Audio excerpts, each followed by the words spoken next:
there's so many things I could talk about from this race. The beeping of the JRM radio, Bell winning again, shockingly, at New Hampshire. I could talk about Bell announcing the 19 ride. But I just feel like, once again, it's amazing to talk about Sheldon Creed finishing second once again, just to start this off. Because I feel like he's almost just destined to finish second, no matter where we go. Doesn't matter how he's run all day. He could lead the whole race. Dude could run 10th all day and just luck into it. It's like he's always going to finish second. So welcome on in, everybody, to another Xfinity post-race stream at New Hampshire, where I am talking about a Christopher Bell win. Props to him. He did a pretty damn good job. But overall, I want to ask out of 10. We do this every week. 10 being the 10 being the absolute best race you've ever seen, and 1 being the worst. What did you think of this race? Out of 10, I personally gave it like a 5. It was mediocre at best, I thought.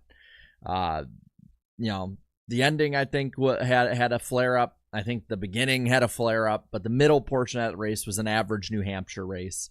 I'm seeing a lot of 6s and 7s in the chat. So I think we're around the same. You guys tend to be more positive than me, which is probably pretty good for me when it comes to covering it. But let's go over how this race finished on out. The SciAps 200 at New Hampshire Motor Speedway was 203 laps long, went 3 laps into overtime, 2 hours, 39 minutes, and 36 seconds, 15 lead changes among 10 leaders, and 11 cautions on the day.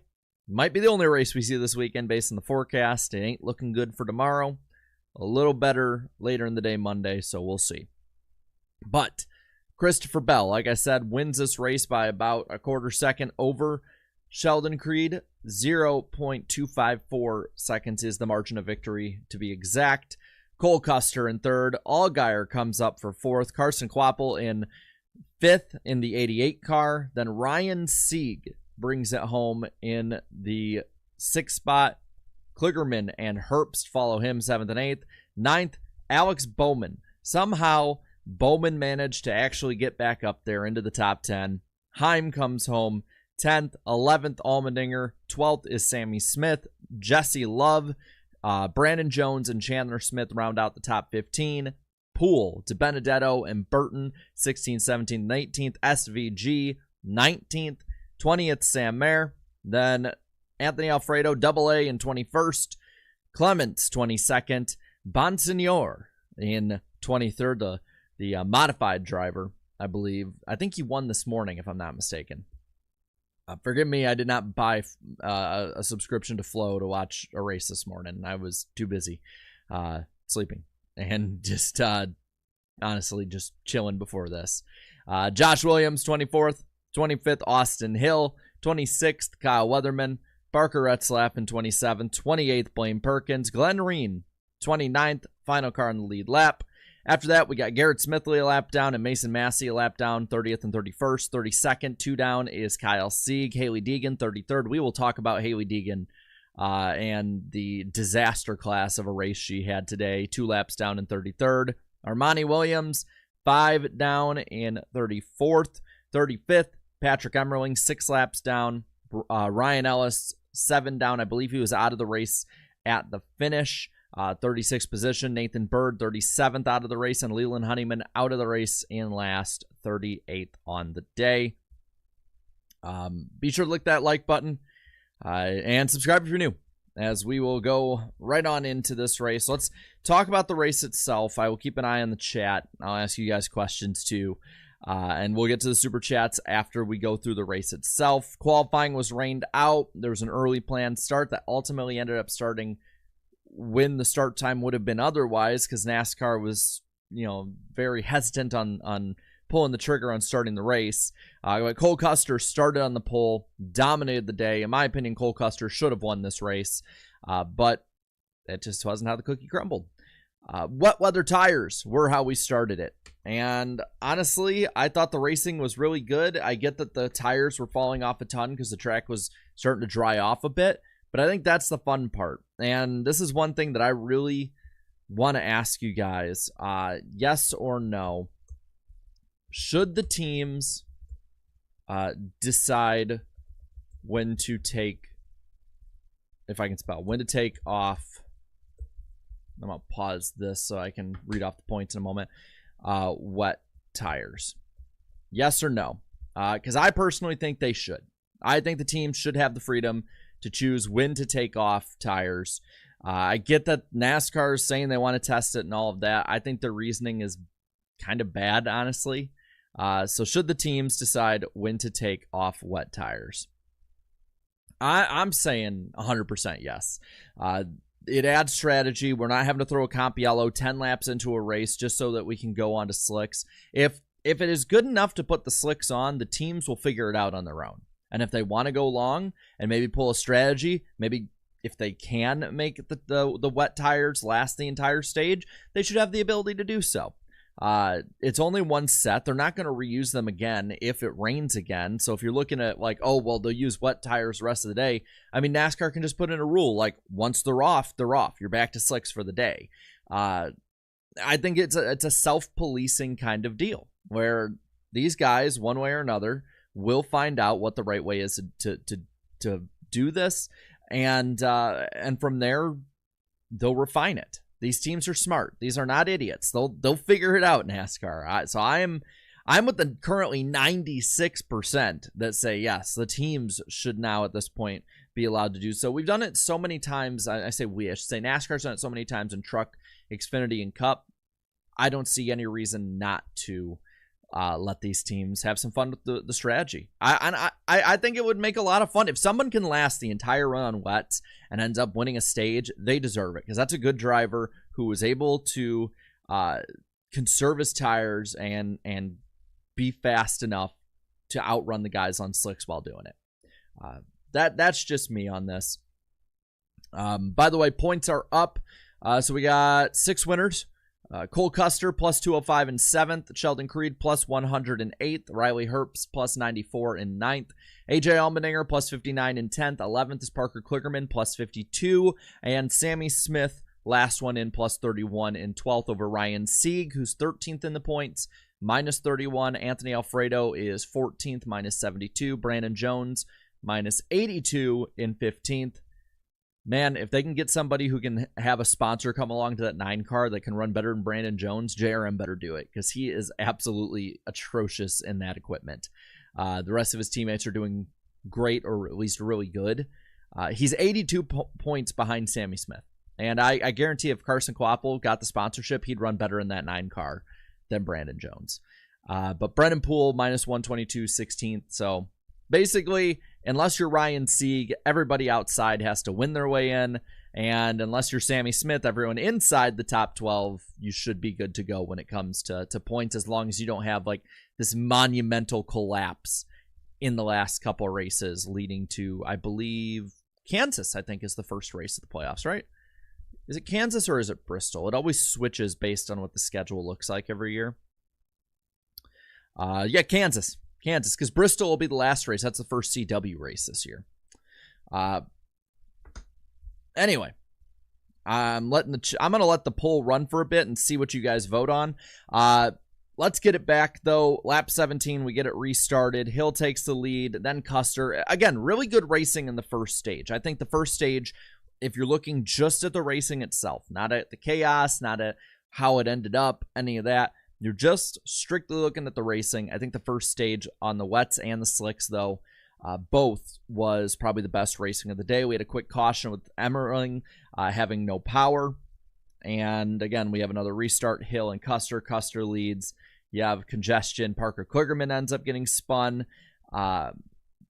And at that point, the leaders who had stayed out on the previous caution pit for fresh tires, while those who had pit for fresh tires on the caution that they stayed out on stay out.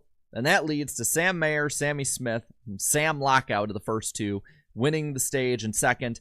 Third was Herbst, then Allmendinger and Allgaier, the top 5. Bowman, Kvapil, Ryan Sieg, Jeb Burton, and Bonsignor. I love saying that name. That's such a great name. That rounds out the top 10 on the day. Stage 2 really didn't have much. It was a straightforward green flag run. 45 laps, so no green flag pit stops on that run as well. At one point there were 1, 2, 3, nearly 1, 2, 3, 4 for JGR up at the front, with Chandler Smith and Allgaier kind of fighting their way back up through the pack as well. Whether it was Chandler Smith, who was awful that first run, and I think NBC definitely should have covered that a bit better than they did. They briefly mentioned it, but he dropped from, I believe, second position to, I think, 23rd in 10 laps. And I get it was probably because he wasn't good on the wets and it wasn't going to be a big deal. But if it was a big deal, we wouldn't have known. So, and I'm realizing I'm a complete idiot and didn't put up the results on the top. So there you go. There you go. I went full stupid. You can spam something funny at me in the chat. Just L or F or whatever you want. Spam something at me because I deserve it. Because that's like, I think of the last 5 or 6 weeks, that's like the 4th time I've done this. Yeah, they mentioned it, but it's like it was in passing.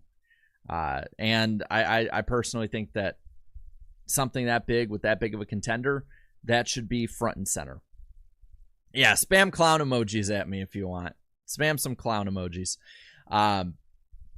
Anyway, the big thing that happened in this stage, and I think this is how we can start spamming this too, is JRM had a bunch of beeping over their radios, whether it was somebody who was playing a trick on them or what, but it was just constant beeping, especially in Sam Mayer's, and it was annoying the hell out of me. So I can't imagine being a driver. I like that one, by the way. Creston saying Jarrett had a Fox producer moment. That's pretty good. That's good. But man, that would have drove me insane. Like, I know when I'm driving and somebody's talking too much and I need to focus, it pisses me off to no end. I can't imagine racing my ass off, having people like inches from me, maybe hitting me a little bit, and I have to hear beep, beep, beep, beep, beep the whole damn time. Like, oh, that would just drive me insane. It would. I'd short circuit, like my mouth was just there where I'm like, I think they managed just to get to the second channel, and I think that fixed it for the rest of the day, but damn, again, that would have pissed me off. Bell ended up winning the stage, by the way, over Bonsignor. Love saying that name. Custer, Creed, and Chandler Smith were the top 5, then Allgaier, Heim, Jones, Hill, and the Kligerman got top 10 in that stage. And then we get to the final stage where, again, we like have a really good start. We kind of get a low point in the second stage, and then we come right back up and we have stuff to talk about again. Allgaier had some pit problems all day, whether it was checking for a leak in one of them, or then having a problem where it was just a really bad stop. So he was constantly having to work his way back up through the field. You can't say there wasn't passing. Allgaier proved there was. He was stuck, though, in the back and never really was a contender for this race because he was constantly having to fight back from issues they had. But we get restarted with the 00 and the 20 up front around the halfway point. Armani Williams, for the first time of not the last, he spins, causes a caution. Same restart, same result. It's the 00, the 81, and the 20 for the most part, but it ends up being Custer and Bell. That's going to be your fight. We all know it. We saw who was the fastest. I mean, you visually, just eye test, could see how they were racing, how they were speed-wise. Like, it was clear. Those two were going to be the ones to watch. So they basically race the next 40 or so laps, about 2 seconds apart, give or take. Bell starts the pit cycle. The only one really that paid terribly was Corey Heim, who had run over the air gun, or the air gun had got stuck under the right front and just really slow stop. Had to use the other tire changer's air gun to basically finish the pit stop on top of a penalty. Allgaier stays out. Custer was the leader of those who pitted, and Allgaier and a couple others were trying to play the strategy game, trying to try and get a caution, hopefully, and run on out ahead of the rest of the pack. Just play some good games. And ultimately, it worked to keep some of them on the lead lap who had pitted right away, stayed in the lead lap, had fresh tires. But with 32 to go, we have another spin from Armani Williams. And that was funny because the broadcast was trying so hard not to say, man, he just lost it. But he just lost it. That's the best way to put it. I know they'll have, like, they were talking about him and had a bit of a storyline with him.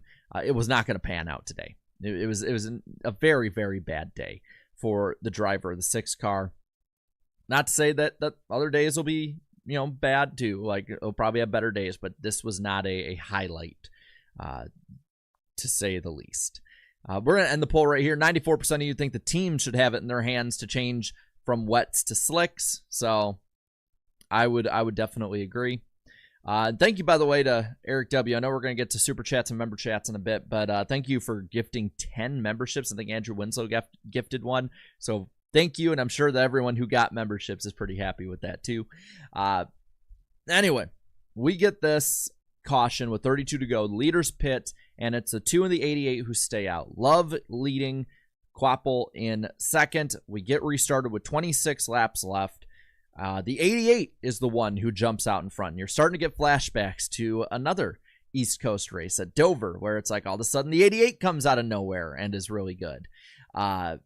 He gets the lead. Chandler Smith ends up spinning under Sheldon Creed, causing a caution. We rack them and stack them back up again. The 88 and the 00. This time the 00 is able to get the 88 off of turn 2. While this is happening, we have a pretty decent size, I believe, 8 or 9 car crash behind them. Sammy Smith turned Bonsignor, who, like Jeff Burton, I believe it was Jeff Burton or Steve Letarte had said, is that on paper, in the results sheet, it is not going to show just how good he ran in that 19 car. He finished 23rd on the day, was running top 5 for much of the day, was honestly, I think, in the top 3 or 4 fastest drivers of the day almost the entire time before that happened. Just got caught up in a chain reaction incident with, I believe, the 8 car. That this stuff just happens in the Xfinity Series. And, he was definitely having issues when it came to, like, being in the pits and getting on and off, firing on and off. But overall, for a first start, it was a really, really good first start on his part. And I want to see him in more races in the future. If rides open up, if Gibbs has a ride that's opened up, I would love to see that happen. But the race goes on. 12 to go. We get restarted again. The 00 and the 88 up front. Of course, Custer's easily going to get the lead. And then we have Deegan and Bird get into it towards the back. And this is where I'm going to talk a bit about Haley Deegan. Because I will not hide it. I really liked Haley Deegan coming up through the ranks.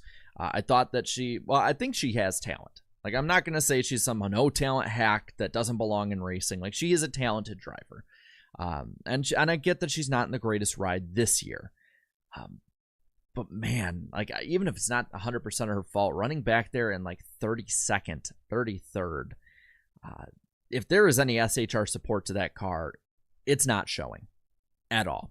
Because say what you want about Stewart Haas Racing in the Cup Series, even though they have gotten better this year, they are still a top-tier Xfinity Series team. I know there's questioning of how much support there is or not.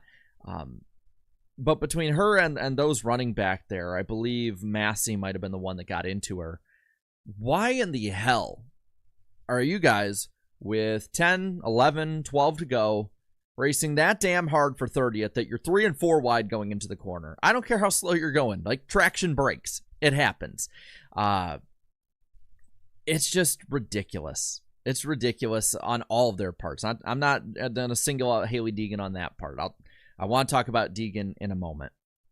But, man, that's just dumb to me. It's just dumb racing like that in the back, especially when you're racing 4 or 5 laps down, some of them 2 laps down.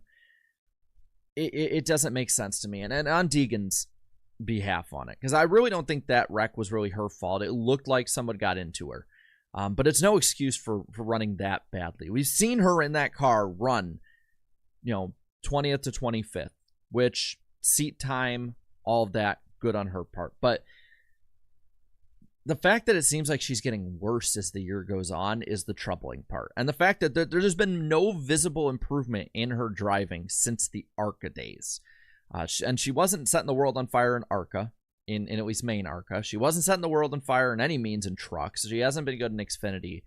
She's been rushed through the ranks. I think that's a problem overall with young drivers getting rushed, especially women who are going up through the ranks, because teams are desperate for sponsor money. They're desperate for a storyline. Then the TV and NASCAR in general are desperate for those to happen. And they'll force that in a lot of ways to happen. But I don't at this point really know what the future holds for Hailie Deegan, because she doesn't deserve, based on her results, to go to the Haas team. The opening's there. I think she is an option if they stay at Ford. It sounds like they are going to stay at Ford. But her results don't justify that. Sponsor money could, if the sponsors align with her. It's just, at this point, I mean, what are the excuses anymore? I know there's going to be people that make excuses for her, but if this is any other driver, are we really going to give them this chance? Like, if this is, like earlier today, I made the joke that Armani Williams kind of became the caution clock today, and would people treat Armani Williams or Mason Massey the same way they treat Hailie Deegan? And I think the answer is no. Like, they would not be like, let's give another chance and another and another. And Noah Coleman says results aren't there, and neither is performance. And that's the big thing with this, is that, like, you can have bad results and run well. We saw it with Bonsignor. We've seen it with SVG at different points this year, and improvement from both of them, both in this race and a season when it comes to SVG. But the performance hasn't been there. The race long, season long, career long at this point performance has not been there. And I'm with Russ on this one. Like, we know she can drive. Like, we know she has talent. It's just not clicking in NASCAR. I mean, she's had good runs in SRX, in other series. I'm kind of a Duke Chronicle on this. Maybe let her go to IMSA. Does she have to be in NASCAR necessarily for a good racing career? And I don't think the answer is. I think the answer is no. She does not necessarily have to stay in NASCAR. NASCAR's where the money is. She's marketable, but and I like that what Eric here says. NASCAR needs marketable drivers, not talented ones. They need both. You need talented drivers, because if you have non-talented drivers who are just marketable, well, then you got marketable drivers crashing each other all day, which is a problem I think that the lower series have had, where you have drivers who I think you could market, but they're all crashing each other. You need talented drivers to put on a real good product for real racing fans, not just crash addicts.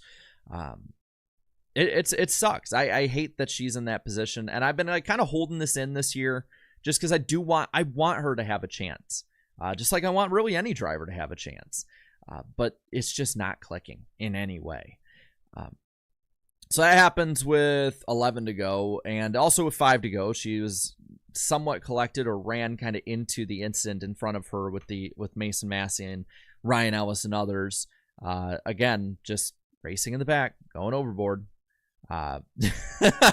Seahawks in the chat here. Put her in a cup car. Herbst and Johnson didn't light the world on fire in Xfinity. Yeah, hearkening back to the joke of that I'm kind of said of like, people are like, oh, Herbst could be like Jimmy Johnson. Johnson wasn't good in Xfinity. Put him in Cup. I like that. That's a pretty good joke. Hey, you know what? If she were to click in Cup and do really damn good, I'd be happy with it. But I don't see that happening. Anyway, between the two incidents involving Deegan and those running for 30th, we have a restart where the 00 springs out front. Bell nearly cleared him, but it ended up being Custer who kept the lead. Custer then from that point would restart as the control car in overtime right next to Christopher Bell. 00 did clear him in one. Creed gets into second, and you're thinking, man, Sheldon Creed, can he finally close the deal out? Can he finally get it done? He gets into the 00. They come off turn 4. Bell goes underneath them. We're 3 wide at the white flag. 00, 18-20. Cole Custer has to kind of back out of it. Bad position on his part, being on the very high side. And it's the 18 and the 20. Bell starting to get by. Custer gets into the 18 kind of as a payback. Like, hey, you cost me my race. I'm costing you your race. And with that, Bell runs away with it. First last lap pass ever in an Xfinity race at New Hampshire for the win. And Bell ends up winning it, and a win that I don't think any of us are really shocked on paper-wise, but it was pretty clear today that Cole Custer had the car to beat, and it sucks on his part that he didn't get that win. It would have been a really good win. I would say a statement win after a very turbulent week for Haas, and being the lead driver, rumored to be in the possible 00, 41, whatever number they choose to keep next year.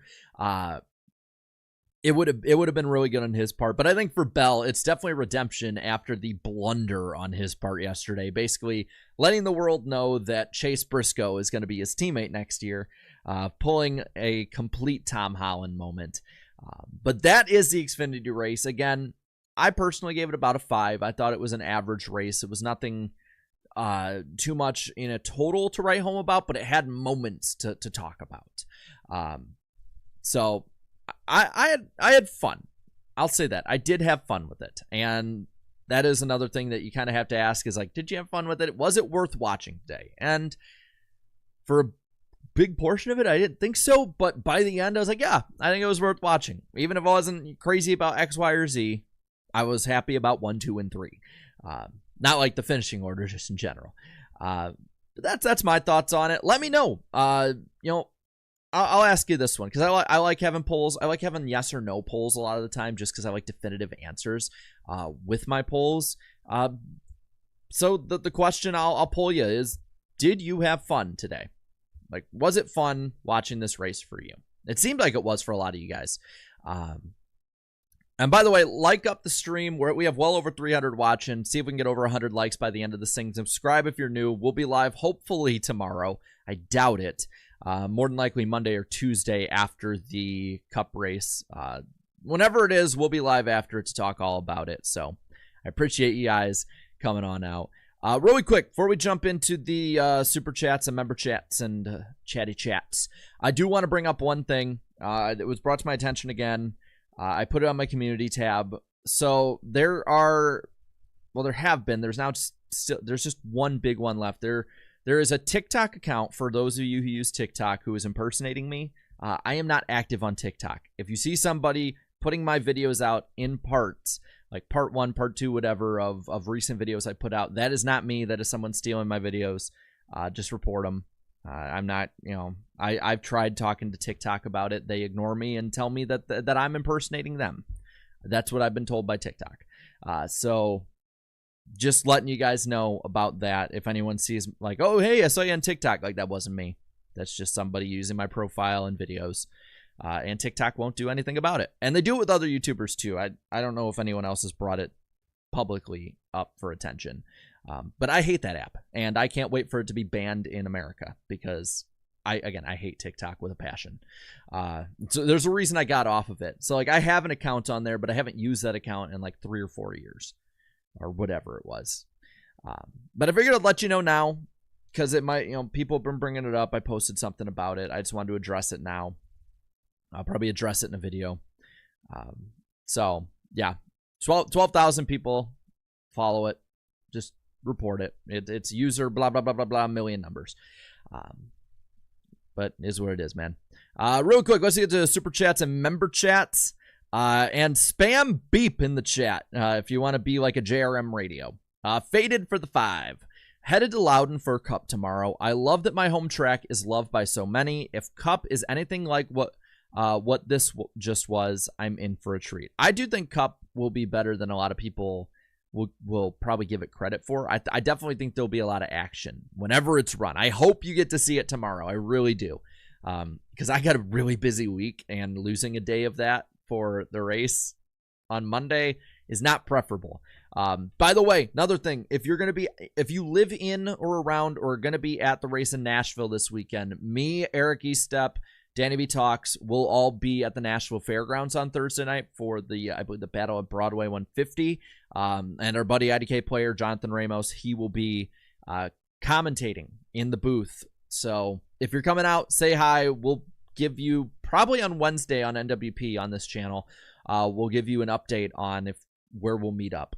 So if you're going to be in Nashville or you live around here, come on out. I'd love to talk in person. I'm not that much of a recluse. I will go to racetracks. Reverend Rasheem Hall Stewart for the 250 here. Who do you see as NASCAR's next superstar? Well, superstar is a difficult question because there's a difference, I think, between superstar and star. Star could be anyone, man. I mean, Carson Kvapil, I think he could be. Chandler Smith. These guys have talent. They can be stars. Superstar, though, people are going to disagree with me because of the semantics of the argument here, but I'm going to say Kyle Larson because Kyle Larson is a star. He is a racing star, a NASCAR star.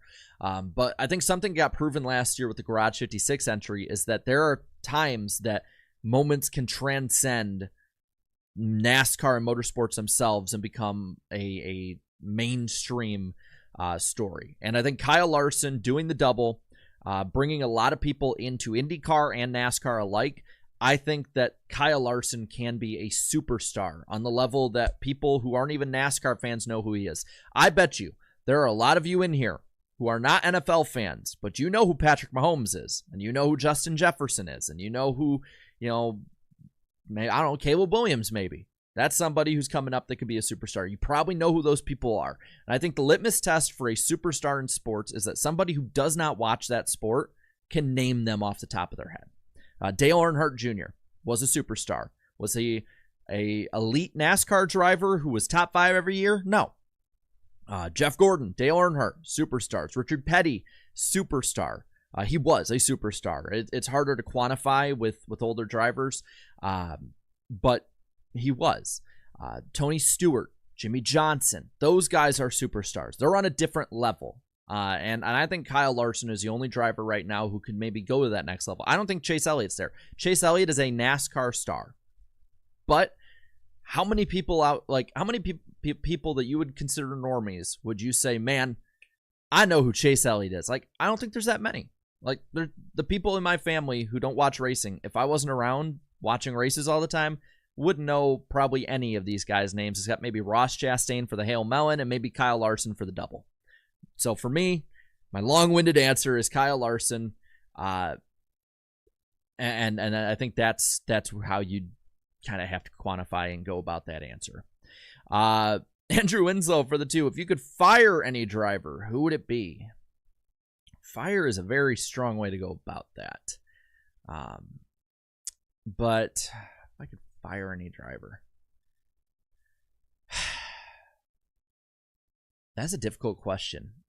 I'm gonna think on the Cup side here. Like who, and in chat, let me know like what you guys think. I mean, I don't want to go overboard at and not overboard, but like go with the easy answer, low hanging fruit, and say like Cody Ware. Like that's the easy answer. I hate saying it, but I really think he needs to go back for a year in Xfinity. I'm gonna say Harrison Burton. He needs a reset. Noah Gragson, I think, kind of got a reset in a way. He basically had half a season off after a terrible start. And I think that Burton just, that driver and team, that the entire package at Wood Brothers right now just seems lost. And I would say Harrison Burton, just because I think Harrison Burton is another one who has the talent. He just needs that good situation around him. He needs to I think he just needs a reset to figure it out. And so that for that reason, maybe not a firing, well, maybe a firing from Wood Brothers, but and then a demotion, so he can earn that way back up.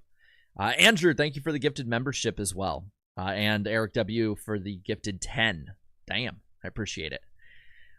Fred Dog 81 for the 5. Hank Hill, yup. Every grill extravaganza starts off differently, but they all end the same, with Sheldon Creed finishing in 2nd place. Oh, man. It's got to feel like Groundhog Day for him, man. Like, does not matter how he performs. It's just second. By the way, we're 7 likes away from the 100 mark. Let's see if we can hit it before the end of this thing. We got one more super chat and member chat to go. M. Martin fan for life. Good to see you. Thanks for the 5. Why not let Deegan go to Cup? She's just the female Ty Dillon. Because I think Ty Dillon's way better. Ty Dillon at least competed and has won races in the lower series and a championship, and Ty Dillon is talented lower series level. Hailie Deegan has not proven anything. Like, what has Hailie Deegan proven since being in the K&N series? Like, what exactly? That as much as they have similar results, Ty Dillon is leagues better at this time as a NASCAR driver. I will defend Ty Dillon in this instance. And then CM, thank you for being a 16-month member. Thank you for the member chat here. A superstar who transcends the sport. Mike Harmon, the Harmonator. Let's go, Norm Benning. I actually have seen Mike Harmon memes in places that weren't NASCAR spaces, so he transcended the NASCAR sphere. Oh yeah, do we have any, because I don't get it on the desktop, so let me double check on the mobile version here. But do we have an AI chat? Yeah, we do. The chat summary from AI says people are discussing a recent car race. They're analyzing different drivers' performance and making predictions for the future. I don't think that's inaccurate. Good job, AI. You got this one. So listening to this at 2 times speed is weird. Yeah, I can imagine, because I can talk really quick and then slow at different points because sometimes my brain just don't work. And for those on the chat, 94%, I know it says 93, 94% said yes, they had fun today. 6% of you did not have fun today, meaning of the 112 of you that voted, that means about 6 or 7 of you did not have fun today. Is what it is, though. Hopefully tomorrow will be better. Yeah, 0.75 speed is drunk. I'd have to be very drunk to sound that slow with my talking. I'm generally a blabber.